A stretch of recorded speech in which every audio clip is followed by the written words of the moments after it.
I could not get Gyroflow working correctly a few weeks ago when I reviewed the Walksnail Pro Camera NV2 VTX. That's one of the features that Walksnail added, the ability to stabilize footage using the free open source, super awesome, everybody seems to love it and get great results with it, program Gyroflow. But as I said in the video, it's supposed to be simple to use, and yet when I follow these simple, easy to follow instructions, it doesn't seem to work right. And I acknowledged in that video that that probably is me not actually taking the time to fully understand what I'm doing wrong. Well, thankfully, someone reached out and spent some time with me on a Zoom call telling me all the things I'm doing wrong and showing me the things I should do instead. What you're about to watch is not a, A, B, C, D Gyroflow tutorial for beginners. It is a crash course in Gyroflow for a person like me who has studied it but still missed a few things and has a few gaps in their knowledge. Enjoy. My usual workflow is we're going to open the file. I know that we need to load the lens profile. And this is not as important as you might think. It helps the optical flow get more accurate. Yeah. But I've run it just with nothing, and it works. Okay. But it helps. And it helps, with distortion, a bunch of other stuff. But if you have it, because I think Cadix I do. People, so this is go ahead. 16.9 is going to be the correct one to load. And then I think we can assume IMU orientation is all correct. No, that's where it's off. So just like wrong. Cameras, they messed that up. Okay. Okay. So the correct orientation is lowercase y, capital XZ. How would I know that? So you're asking the right kind of questions as if you understand how things work. Well, all I know is I ran it, I got bad results. And then I was like, well, okay, fuck this thing. And I moved on with my life because I had to get the video out. Exactly. But how do you know that it's wrong? So let's go do that because it's amazing. This tool is amazing. So let's go ahead and drag where the Gyroflow data is bigger. So you'll find some sort of handle where you can drag it up. Here. I'm talking about dragging, making the video image smaller. So you can make the gyro data a bigger fraction of the screen. So move your mouse up. Yeah, I follow. Drag that up. Perfect. Now, of course, you could scroll with your mouse wheel. However, if you see where it says Alt Scroll, press the Alt key and scroll. Okay. You can do there, right? Yeah, that's making the y-axis bigger, and then scrolling the mouse wheel scrolls on the x-axis. Gotcha. So let's pick a nice spot where you can see the red, green, and blue lines having obvious variances. So many spots there because it's flight footage, Right. Great there. So let's do something different. Here, right. Green line goes one way, blue line goes the other. Perfect. This is a perfect section. However, optical flow only does a small chunk usually. We'd like to get maybe a little bigger chunk. So temporarily, let's go in the top right corner under synchronization. We see where it says advanced. Yep. Right there. Click that. And you see where it says 1.5 seconds, time to analyze per sync point. Mm-hmm. Let's do 5 seconds. Okay. And we're just doing this one time to fix a problem. So optical flow is analyzing the image and inferring motion by tracking objects in the image, right? Correct, exactly. And by watching how the object moves in the image, it's going to build. The gyro is obviously a sensor that detects rotation, and optical flow is a secondary way of getting that same data. Right. And it can't rely on it 100% because obviously you have stuff in the foreground and stuff in the background. So even though it's tracking it, it's not sure if it's 2 degrees per second or 3 degrees per second. Well, and really we're moving forward and everything is so. But that's for sync purposes, it's amazing to compare optical flow with gyro data. And that's why sometimes when we're in playback, we'll get those swooshes on screen. Those are areas where it was able to find relevant optical flow data. Is that right? Oh, correct. We can turn that on. For example, you see those check marks just below there where it says show optical flow. Yeah. I turned mine off now, but okay. I just think it looks cool. It looks freaking awesome. So we're going to set this to 5 seconds, and it's going to analyze 5 seconds per sync point. Go ahead. Yeah, and it does it in the middle. So go ahead and click in the middle of that nice little good sample point you want to go through, and right click on that middle point and do analyze auto sync here. Okay. And then it's going to go 2.5 seconds either direction and try and do optical flow on that data. You don't have to do this. Correct. So looking at this, you can see obviously it doesn't match up at all, and this camera's offset is not hang on. bad. When you say it doesn't match up at all, I see. So these overlays here are the optical flow inference of how the quadcopter is moving. And these lines here are the gyro inference of how the quadcopter is moving. And because the lines don't match really at all, like Also, it looks to me like this red line kind of sort of matches this blue line. Right, but let me stop you for a second because you're Yeah. starting to make inferences here that aren't correct. Because look at Okay, the tell offset. me. Move your mouse to where you can get that little overlap. You see where it says scroll to zoom horizontally, aught scroll. Move your mouse off that screen there. There it goes. You see where it says negative 3,227? The very bottom of that green mark. Wait, hang on. I have to move the screen sharing thing out of the way. It's, let me move it to the top. Yeah, negative 3,000. Yes. It's now, because it didn't know any better because of how the axes are off. It's saying, well, the best match is like 3 seconds away. So let's go ahead and just delete that point. So it's trying to find, it has used optical flow to infer movement data, and now it is trying to find an approximate match for that somewhere in the file, anywhere in the file. Anywhere. Well, and plus, not anywhere, but yes, because there's limitations where you can restrict what it's trying to find sync for. Plus, we for example, know in that the top right corner it says 5 seconds, so it's looking in a 5-second window to try to find a place for it to match up. Oh, it's not searching the whole file. I see. Yeah. But basically, it's garbage. The match is garbage. And we know we shouldn't be 3 seconds off anyway because the gyro data and the video were recorded both by the same camera. They should be within a few hundred milliseconds. Right. So we're going to delete. Yeah, go ahead and delete. And the optical flow data is still going to stay there. Okay, so I deleted the sync point. Do you see how they match up, but the colors just aren't matching each other? I kind of do. This blue line here should be like negative. Yeah. Flip to the bottom, maybe. The red maybe looks okay. The blue line seems to match the green line pretty closely. And the red line seems to kind of match the red line, sort of. And the green line, I don't know. Right. Also, it also does negative flips. So you can flip it from negative side to the positive side. So you may do a couple spots of there. And that's where you play with on the bottom left corner where it says IMU orientation with those 3 letters. Yeah, I see. I do see, though. So what you're going to do is you're going to optical flow and you're going to try to get it to match up. Correct. And again, you shouldn't have to do this, right? These are the early days. Correct. And give Gyroflow another reversion release and it'll have this fixed. Well, really, isn't it Walksnail who should be doing this correctly? Hey, we say this all the time, right? Of all open source projects and manufacturers.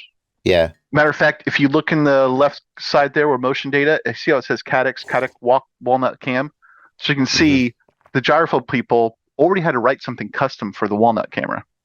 Yeah. And obviously Walksnail copied the Walksnail format. I mean, not the Walksnail, the Walnut format, but they flipped the data even differently than the Walnut camera. So, which is this? Which is this blue one? Is this X, Y, or Z? I don't know. I just play with the capitalization and the order of those things and stuff. Oh my God, it's just trial and error. Okay. But it's like only X, Z, Y.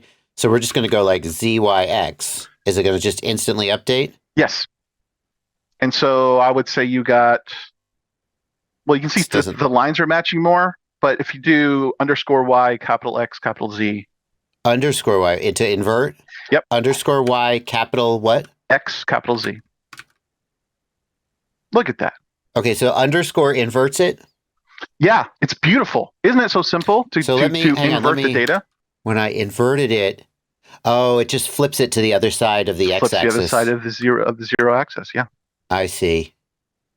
So if you see that it's a mirror image, if it looks roughly correct, but it's a mirror image, then it needs to be inverted by changing the capital letter. And the capitalization is such a simple way to do that.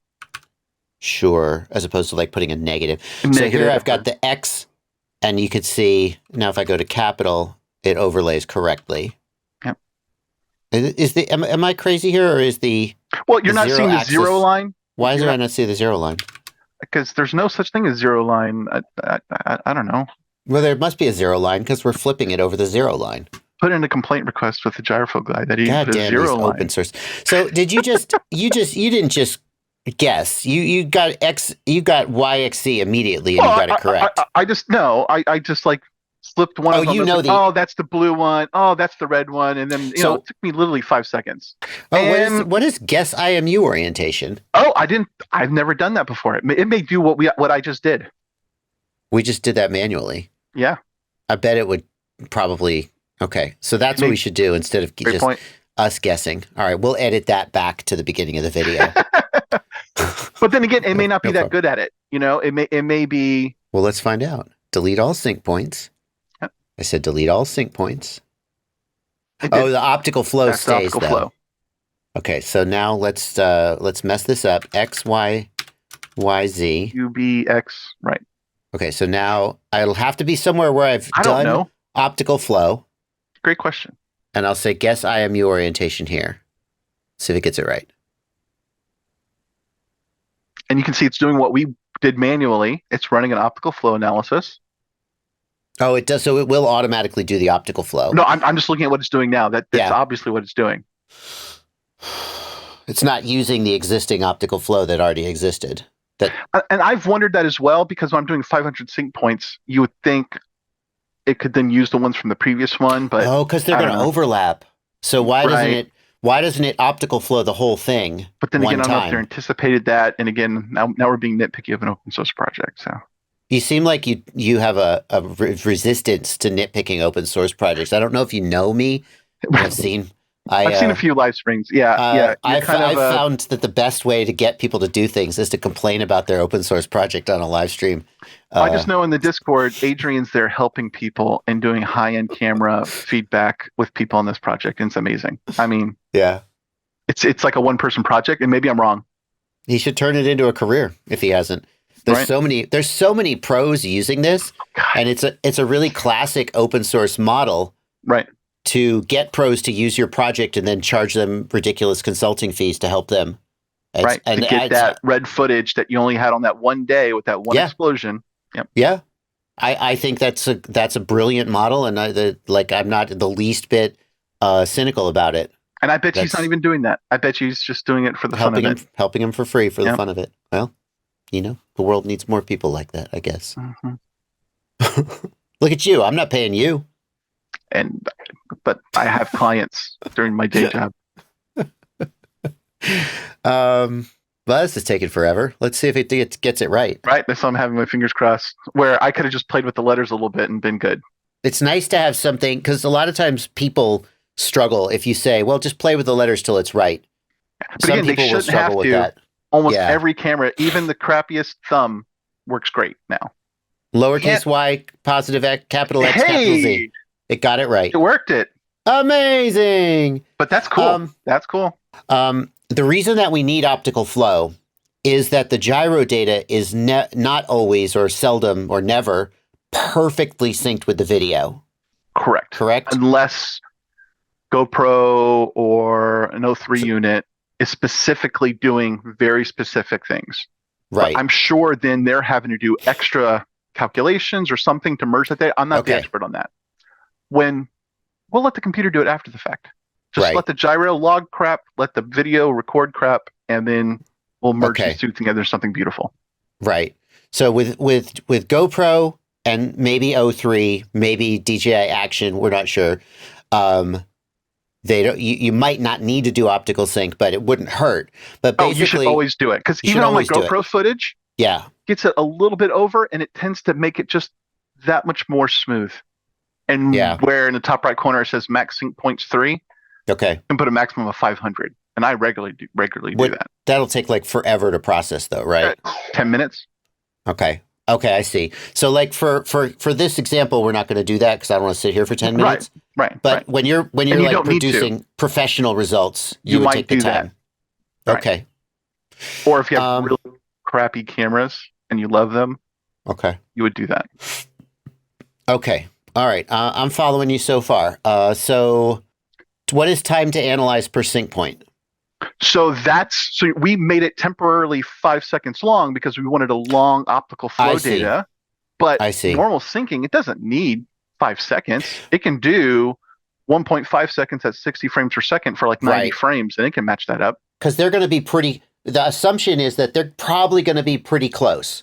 So the optical flow is going to be within 1.5 seconds of reality. And then that's going to allow us to get the gyro data synced, find the best possible match, and move on.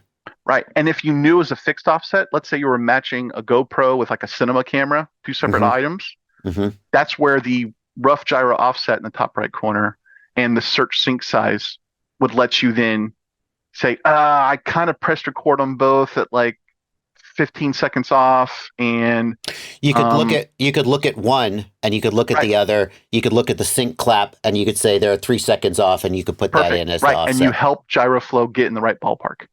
Okay. Again, we shouldn't have to do this on our regular cameras because most of the time they're all in one package. Right, because the camera itself is recording the gyro data. Yeah, it might be off. So, for example, now you set stuff to normal. You can now right-click at the same spot you had here, and they say sync here, auto sync here, right? Oh, now that we've got the XYZ axis correct. Right, now it's actually coherent what it's seeing. I can't tell if anything happened. Yeah, it didn't look like anything happened. Again, you can see the number when you move it. It's 214 seconds. And that's what I've been basically finding. Okay. And the fact, so somebody pointed out in my video that I had a red sync point. That means it failed to, what does that mean? Tell me. So I'm guessing a lot of this because I haven't been there, but I know that previous versions of Gyroflow, reviewers were running stuff and they were just having sync points. For example, on your video, there was one that was off by 2 seconds and one that was in 200 milliseconds. Well, the software kind of gives a confidence level, and so it color codes them based on its confidence. That's like if one is 2 seconds off and one is 200 milliseconds, that's probably not correct. Right. And it tries to, or if it can't quite make the statistics of how much the mathematically they overlap, right, can then give a confidence value on that. So at this point, now that we've got, I mean, our rough gyro offset doesn't need to change. We're within about 200 milliseconds. Where would you go from here? So I would say the other problems that I've seen in videos is people then wouldn't run the sync at all. Okay. And so what I think the Gyroflow developers did is create it where it would auto sync when you would then set the lens profile. The problem with that sometimes is it may set an auto sync point where the quad is staying still. For example, at the beginning of your footage there, it's flat, right? Yeah. That makes sense. But how the heck do you match flat with flat? We're going to get a wonderful sync. It's going to be completely meaningless. Right. So with good data like this, you can just do 1 or 2 points where you actually have some motion and just run the sync there if you wanted to. So instead of just hitting auto sync, we would manually, like, here's another place where it seems like it would be good to get a sync. Right. You know, I really want my flip to be solid, you know, or where I may be coming through my prop wash. I really want it to be synced up. If there's specific parts of the flight that you notice it going lack, lack, lack, and you're like, oh, let's fix that. There's something weird about that. Yeah, like I had, when I was coming up above something, it was wobbling when it was sitting there with the air mode. So am I going to say auto sync here? Yeah, exactly right. Okay. Also, think sometimes it helps is you could set the in point and out point in the actual flight period, and then you could just say auto sync if you wanted to. Yeah. Now it slid it a little. It looked like it slid. Yeah. So if you move your mouse there, it's 243 milliseconds. That's exactly what we're talking about here. So this is great. Now, should we just apply a 243 milliseconds offset to the whole damn thing? No. Remember, these probably have different oscillators, right? So they're probably drifting a little bit from each other slightly. Oh. Let's do one. Just a little bit. But when you have one here. And, maybe 3 points is plenty. That's why it's the default. Probably one near the beginning, one near the middle, one near the end. Right. Exactly right. Now look at that. Let's do one more. Just so, and I've heard some people say you don't want to include. Well, obviously, your noise. The end here where you touch down. Yeah, because look at that. I mean, how the hell is optical flow supposed to make sense of your? Okay, but I don't need to actually. Grass. I don't need to actually. Do I need to actually cut it out, or just? You don't need to. It's just nice to have your beginning and end points because then it won't sit there and export your sitting on the ground waiting to take off, waiting to arm stuff, or after you crash. All right, hang on. Every time I do an auto, look, it's way off. Every time I do an auto sync, the audio gets glitchy. Right. Oh, that was a big shift. Yeah, but it's clearly fixing it now. Yeah. So this one should be dead on, I would think. Bingo. It's dead on. Yeah, and look at that. You have a linear squish. So you see, if you zoom out and showed all your sync points. Mm-hmm. Yeah, you see you have some only interesting 62, sync points. 105. Right. So maybe there is a lot of drift happening here. So this is where I just run 500. Yeah, so in reality, you would just run auto sync like 500 points and let it do its business. Yeah, or 100 or 50 or 20. Okay. So let's do just one more right here at the beginning, just to make sure we sort of bookended all the flights. We're okay with those red ones because we feel confident that we just look at it. We can see that this looks really good. And they were green. They were green. They were green. Okay. But we're human beings and we're smart. Yeah. Okay. So at that point, we should have usable. Are we done? Technically, yeah. Let me show you some fun, cool tools. So audio can be annoying. So you see in the just above the gyro data, so you have the play and pause button, toggle stabilization, toggle mute, and then you have the one to the left of those two. Mm-hmm. So you know how when you wanted to see how much stabilization it was doing, that's a quick way to do it without having to drag the smoothness thing all the way to 0. So it's a great way to do it without having to drag your smoothness. So let's go ahead and set your smoothness back to default. So you can just double click on smoothness. You can click on advanced again and it'll collapse that menu. Yeah. And if you double click on smoothness. Okay. Yeah, I like 0.1 because I like to see the flying versus how smooth it is. Yeah, okay, that makes sense. Because we want to show that we're flippy floppy. I see. So this is the viewport, the stabilized viewport, and this outer one is the entire video frame that it was provided with, and you can see it stabilizing. That's very clever. Right, and if you were to take the lens correction strength and drag that up, you would see it. So it's the right of the page there, 2 more down, 1 more down. Rolling lens shutter correction. Just below that. There you go. Oh, lens correction strength is at 0, so it's not even doing anything. Correct. So let's go ahead and drag it to like 50 or something. Or I like 25, but people like it at 100. Oh, okay. Interesting. And again, that just gets rid of fisheye, and I'm not the expert to talk to when it comes to what people like and all that kinds of things. I do see that is it's stretching it. It's interesting. Yep. That's interesting. Interesting. Well, we can certainly play with that. So that lets you then see what's happening without having to drag your settings. So you'd like to keep your settings the way you have it, what you're happy with.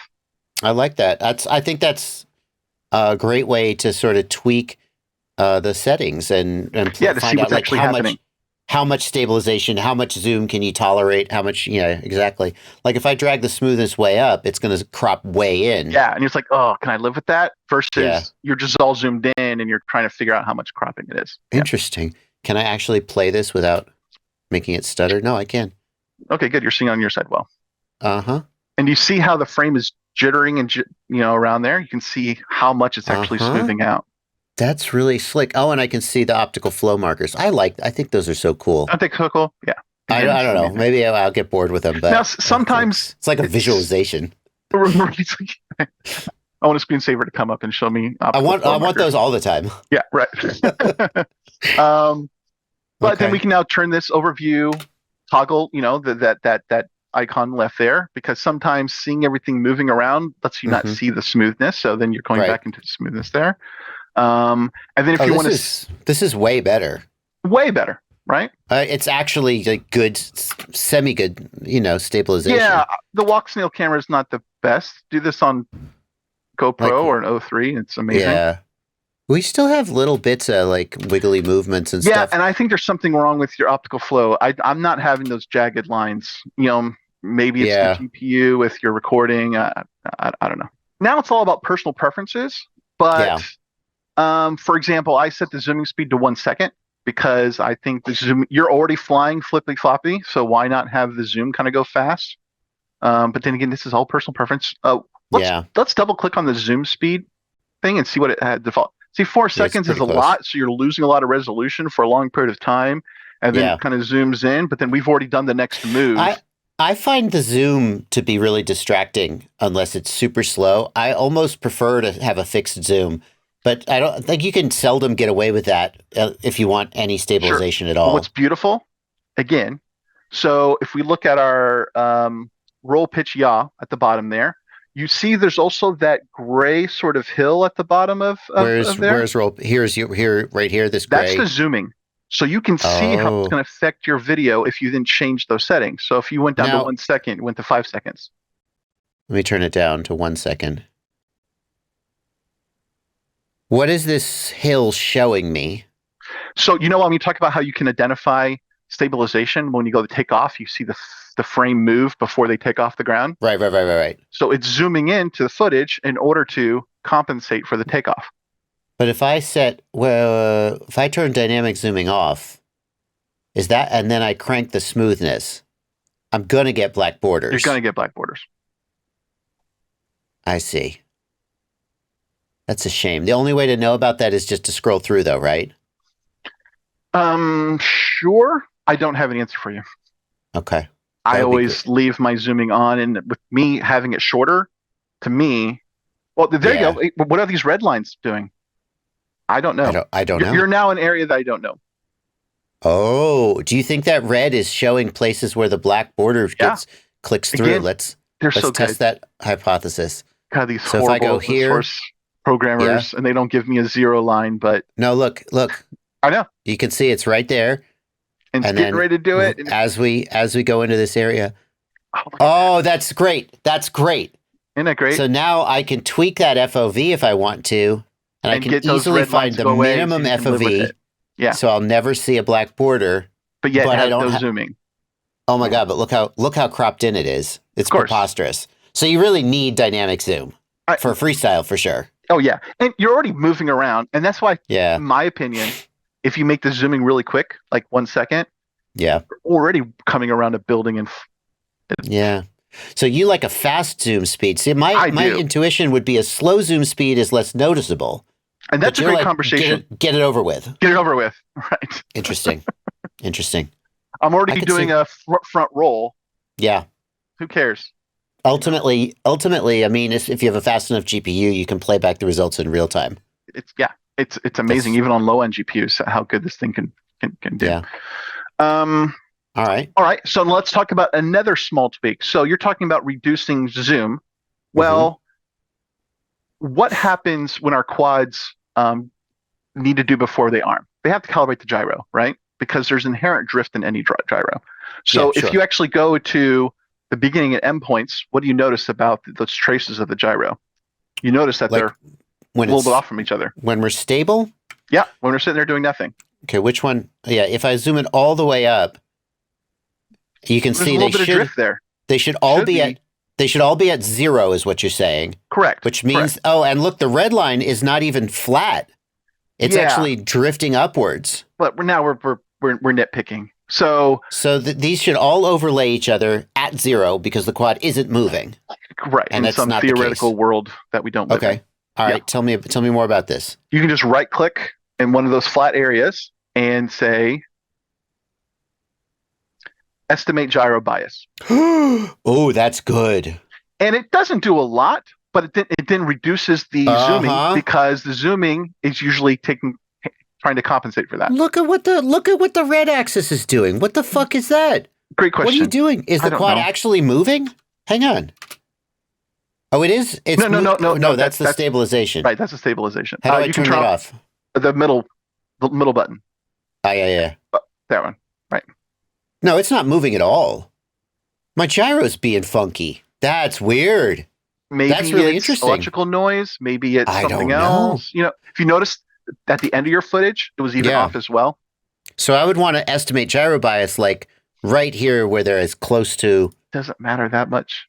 Like this was really great, but then on the run cam thumb, oh my God, bigger. Right. And then look here at the end, it's way off. Right. The fuck? What's happening with this? Whichever axis again, you're really scrolled in. Okay, you're right. I zoomed in like a million X. Like a million. Which is it? Shift? Which is it? Alt. Yeah, alt scroll. Yeah, so I have this G502 mouse with the free scroll wheel, so I can just go. Zoom. Right. Zoom into the sun. You can see every I sunspot ever. Okay, you're right. It's not that far. It's still surprising how far Still off it is. surprising. So what's happening there? I don't know.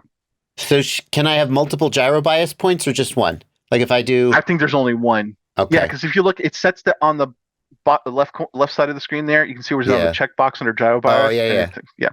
So it would be, I wonder if it would be useful, or maybe we're just nitpicking, but if it would be useful to be able to set it at the beginning and end. Maybe you could if it's got a constant drift. Yeah, what's it called when you set keyframes? You know, like keyframe zooming.